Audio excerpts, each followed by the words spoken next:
The powerful story of the Anderson family's wrongful treatment on Flight 237 serves as a striking reminder of how bias can seep into everyday situations, especially in customer service industries. It shows how assumptions based on race or status can lead to unfair treatment, even in environments where luxury and exclusivity are promised.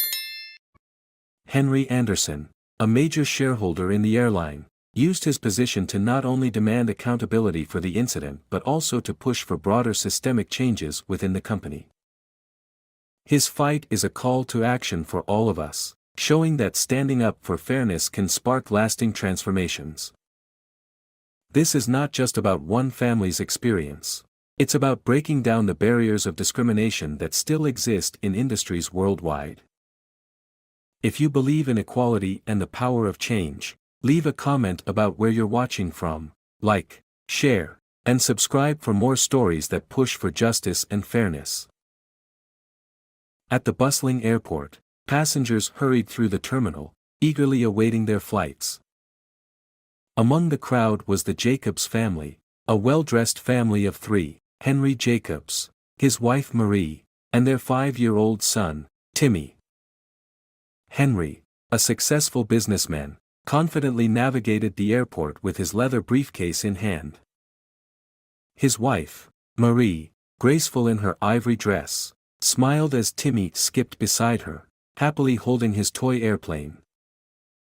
The family was about to board a much-needed getaway, their first time flying in first class, and their excitement was palpable. As they approached the first-class section of the plane, the lavish cabin shimmered under the soft lighting. The Jacobs family found their seats, exchanging brief polite nods with nearby passengers as they settled in. Timmy, unaware of the usual formality of first class, eagerly played with his toy, while Henry carefully placed their carry-ons in the overhead compartment. But as they settled into their seats, their arrival was not met with the same warmth they had expected. A flight attendant named Rebecca Lane, standing at the entrance of the aisle, watched them intently. Her eyes narrowed as she scanned the family, her lips pressing into a tight line. Something about them made her uneasy, and before long, she started heading toward their seats.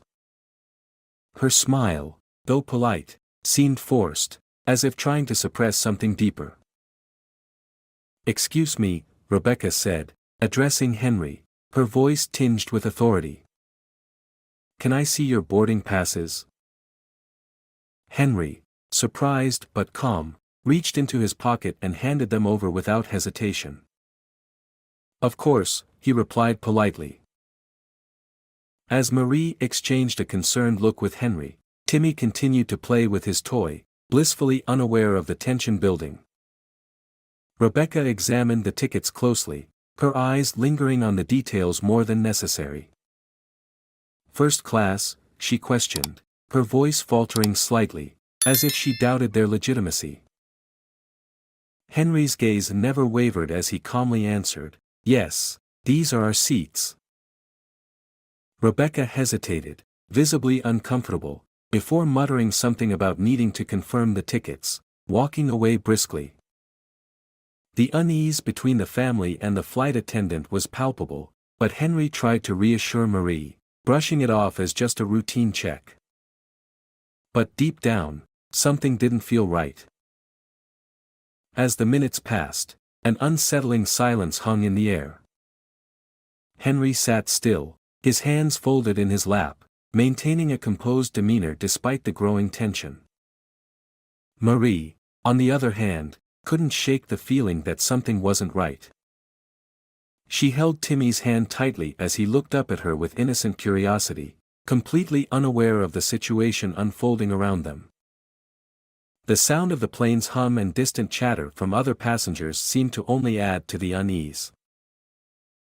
Rebecca's footsteps echoed as she hurried to the galley.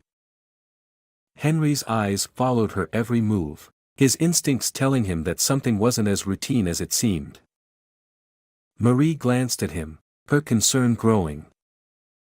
"What's going on?" she whispered, her voice laced with anxiety. Henry leaned back slightly in his seat, his sharp gaze never leaving the flight attendant. "Probably just double-checking something," he said, though his voice lacked the usual calm certainty. He knew, deep down, that this wasn't a simple oversight. The way Rebecca had examined their boarding passes, the way she had hesitated, it didn't feel right. He had seen that look before, the kind that came with suspicion, and he wasn't about to let it escalate without questioning it. A few minutes later, Rebecca returned to their row, but her demeanor had shifted. Her forced smile was now gone, replaced with a more rigid stance. "I'm sorry, but I need you to step aside for a moment," she said, her voice no longer as polite. "There seems to be an error with your booking." Marie's brows furrowed, and her grip on Timmy tightened. "What error?" she asked, her voice betraying her unease. Rebecca avoided eye contact as she gestured for them to follow her. "I need to confirm something with the front desk," she replied curtly, her tone now colder than before. Henry stood up slowly, his expression unreadable but his jaw tense. "This isn't necessary," he said, his voice steady despite the discomfort rising within him. "We have valid tickets." "What's going on?" Rebecca didn't respond immediately, instead turning her back to the cabin crew. Passengers began to murmur among themselves, sensing that something unusual was happening. Marie watched them go, her nerves on edge. Timmy, still oblivious, continued playing with his toy, unaware that his parents were now facing an unjust scrutiny. The quiet whispers of the other passengers grew louder as Henry followed Rebecca to the galley, determined to get answers. The tension was palpable now, this wasn't just a simple mistake. Something deeper was at play. In the galley, the atmosphere was tense as Henry followed Rebecca down the narrow aisle. She seemed flustered, her usual professionalism replaced with an air of uncertainty. Rebecca fumbled with her words as she spoke, but Henry's patience was wearing thin. He stood tall, his posture commanding, trying to make sense of the strange situation. "What exactly is the issue?" he asked, his voice calm but firm. Rebecca, clearly uncomfortable under his steady gaze, hesitated before answering. "It's not about the payment," she began, her voice laced with hesitation. "It's just that your reservation seems to have been flagged." Henry's brow furrowed. "Flagged," he repeated, his tone sharp. "I booked these tickets weeks ago.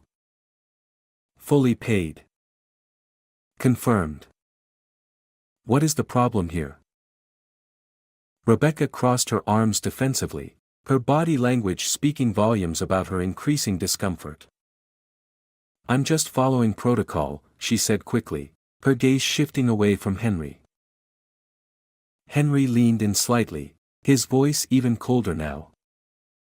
"Let's resolve this quickly. My family is waiting." Meanwhile, in the cabin, Marie's worry intensified. She couldn't help but watch the exchange, the tension building between her and the other passengers. Whispers began to circulate among the first-class cabin. A man seated a few rows ahead of Marie leaned toward her, his voice soft but laced with concern. "Is everything okay?" he asked, his eyes searching her face. Marie forced a tight smile. "It's just a mix-up," she said, though her words did little to mask the growing unease. In the back of her mind, she couldn't shake the feeling that this wasn't just about a simple seating error. Something wasn't right. Back in the galley, Rebecca had started to falter under Henry's unwavering stare. His calm demeanor only served to highlight her own nervousness. She glanced at her phone, then at the screen behind her, where James Anderson's profile appeared. A name that would change everything. As Rebecca returned to the first-class cabin, Her steps were slow and hesitant. The once confident flight attendant now walked with uncertainty, her expression pale. She approached Henry and Marie, her voice shaking as she spoke. "Mr. Anderson, I have some news. It seems there was an error, and your seats are ready. I apologize for the confusion earlier." Henry didn't respond immediately, his face unreadable. Marie, however, could sense the shift in the air. She could see the tension in Rebecca's demeanor, her forced smile, and the nervous flicker in her eyes. The calm confidence Henry exuded only made Rebecca's discomfort more apparent. The other passengers, who had been quietly watching the entire exchange, began murmuring amongst themselves. A tall man, who had been eyeing the situation from a few rows away, leaned over toward Rebecca. "What exactly was the problem?" he asked, his voice critical but calm. Rebecca paused, her posture stiffening under his scrutiny. "Just a procedural issue," she said quickly, but her voice lacked its usual authority. The tension was palpable, and she knew she was losing control of the situation. As Rebecca tried to maintain her composure, Henry stood up and gestured for Marie and Liam to follow. They walked past Rebecca, whose eyes followed them with a mixture of guilt and frustration.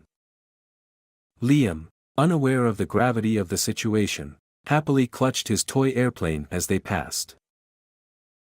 Marie held Liam's hand tightly, her gaze focused ahead, trying to push away the lingering unease. Henry, on the other hand, remained quiet but resolute, his thoughts already shifting to the next steps. This incident was far from over. He knew the truth now, and he was prepared to make sure that those responsible would face the consequences. As Henry and Marie settled into their new seats in the main cabin, the contrast was undeniable.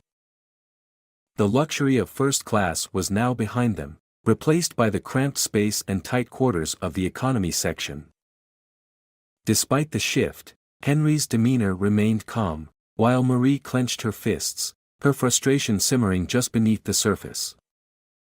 They had been humiliated for no reason, and it was clear that this wasn't over. Whispers rippled through the cabin. Passengers exchanged glances, some sympathetic, others merely curious. Henry, ever the composed businessman, quietly texted his legal team, ensuring the incident was being handled. He wasn't one to back down from a challenge, and this would not be an exception. In the galley, Rebecca stood frozen, her posture tense as she overheard the growing murmurs from first class. Her mind raced. This wasn't just about a simple mistake, it was about a significant error in judgment. She had made an assumption based on bias, and now, she was facing the consequences. She looked around, but no one offered her any reassurance. She was isolated, and she knew that what had started as a minor issue was quickly escalating. As the flight continued, the unease in the cabin grew. Passengers who had witnessed the incident began questioning Rebecca's actions, and the discomfort in the air was palpable. Meanwhile, Henry's phone buzzed again. The legal team had already initiated contact with the airline's corporate office, confirming that a full investigation would begin as soon as they landed. Rebecca knew that the truth was coming out, and that nothing would be the same again. Henry Anderson wasn't just any passenger. He was one of the airline's major shareholders. And this mistake was about to become far more than just a personal misstep, it was about to become a company-wide reckoning. When the flight landed, the tension in the air was thick. Henry, Marie, and their son, Liam, walked off the plane with a quiet confidence, but their minds were far from at ease. They knew that what had happened was not just an isolated mistake.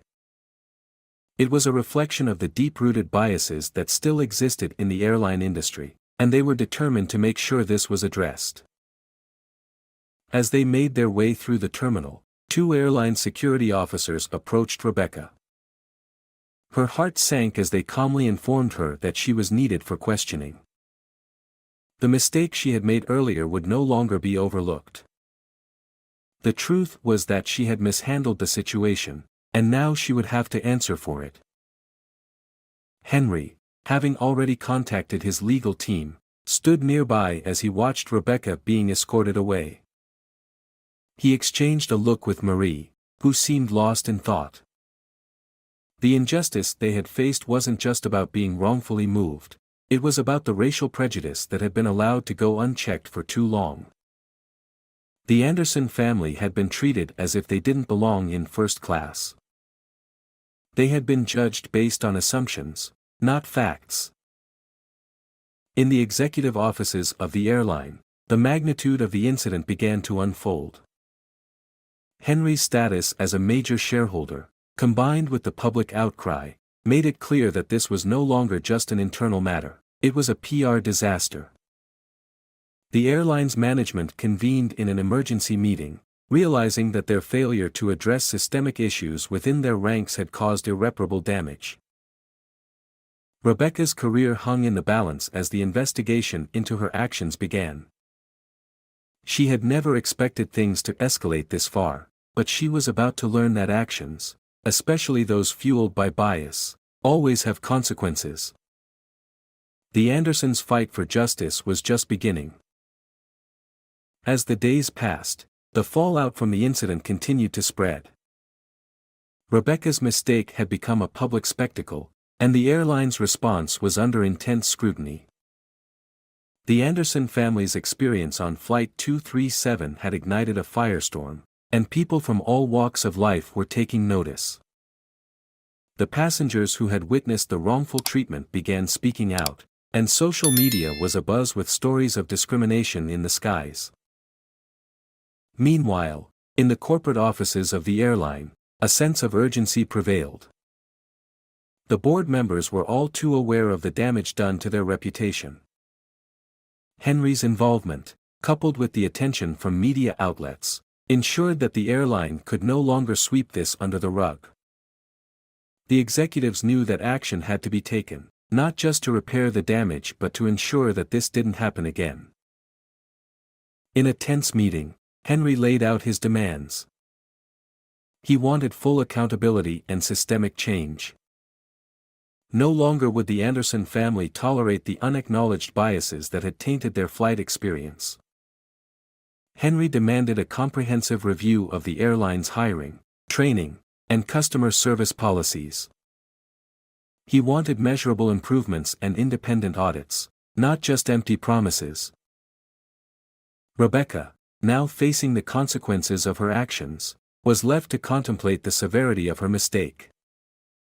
The internal review process began, but it was clear that her actions were no longer just a matter of poor judgment, they were a symptom of a much larger issue within the company. As the airline's board began working on changes, advocacy groups jumped into the conversation, pushing for better training and policies to combat racial discrimination in customer-facing industries. The Anderson family had sparked a movement, and they were determined to make sure it didn't end with a single apology. They wouldn't rest until real, tangible change had been made. As the weeks went by, the pressure on the airline mounted. Henry Anderson's influence was undeniable, and he pushed tirelessly for the changes he had demanded. The airline's internal investigation into Rebecca's actions was only the beginning. He knew that in order to prevent future incidents, the company had to tackle systemic issues head-on. The board responded with an official statement acknowledging their shortcomings, pledging to overhaul their customer service and employee training programs. Henry, ever the strategist, pushed for real, measurable actions rather than surface-level changes. He insisted on monthly reports to track progress and called for a third-party audit to ensure the reforms were not just empty promises. Meanwhile, the media storm continued. Advocacy groups rallied around the Andersons, using the incident as a rallying cry for a larger movement against racial profiling and discrimination in the airline industry. Passengers shared their stories of mistreatment, and social media campaigns gained traction. The issue had become a national conversation. Rebecca, who had been at the center of the controversy, found herself facing the full consequences of her actions. She was no longer just dealing with a reprimand from her employer, she was grappling with the public fallout and the scrutiny of her colleagues. The once confident flight attendant now understood the weight of her biases and how they had impacted not just the Anderson family, but the integrity of the entire company. For Henry, this was far from over. He wasn't just fighting for an apology, he was determined to ensure that the airline industry would change for the better. As he and his family boarded another flight, they were greeted warmly by the staff. The atmosphere had shifted, but Henry knew there was still much work to be done. The Andersons had made a difference, but they weren't about to stop pushing for the justice that was long overdue. The changes within the airline industry began to take shape, though they were slow and often met with resistance. Henry Anderson, now a key figure in the company's reform efforts, wasn't letting up. Despite the public apology and policy changes promised by the airline, he knew the fight for true systemic change was just beginning. Rebecca, who had faced a humiliating public fall from grace, was reassigned to a different department. Her behavior on that fateful flight had cost her not only her reputation but her career as well. She had to undergo mandatory diversity and sensitivity training, a part of the company's new, stricter guidelines for employees. For Henry and his family, the incident had been more than just a personal affront, it had sparked a broader conversation about race and privilege in the customer service industry. Advocacy groups and civil rights organizations continued to use the airline's case as an example of the deep-seated discrimination that still pervaded many industries. Meanwhile, the Andersons found themselves receiving messages of support from people who had faced similar discrimination, further motivating Henry to keep pushing for change. In private, Henry spoke to his legal team about taking further action. He wanted to make sure that not only were policies changed but that accountability ran deeper, targeting the culture of bias that had been allowed to flourish within the company. For Celeste, the experience had left a deep impression, but it had also united her family. They had witnessed firsthand how biases could influence not only individual behavior but the very systems that were supposed to serve everyone equally. Now, as they moved forward, they were committed to pushing for changes that would ensure this type of injustice would never happen again, to them or anyone else. As for the airline, the winds of change were blowing, but the real challenge was just beginning. The story of the Anderson family highlights the deep-rooted biases that still exist in customer service industries today, especially in the airline sector. When a seemingly simple seating error turned into an unjustified confrontation, it wasn't just a family's travel experience at stake, it was a reflection of systemic prejudice. Henry, as a major shareholder, used his influence not just for personal vindication, but to spark meaningful changes. His commitment to transparency and accountability led to a broader conversation about privilege and racial profiling. This is a reminder that standing up for what's right is more than just demanding personal justice. It's about pushing for systemic changes that can make a difference for everyone. Let's continue to challenge biases, question assumptions, and fight for equity in all areas of life. If you agree with the need for change, comment below where you're watching from, like, share, and subscribe to support more stories like this. Don't forget to ring the bell to stay updated.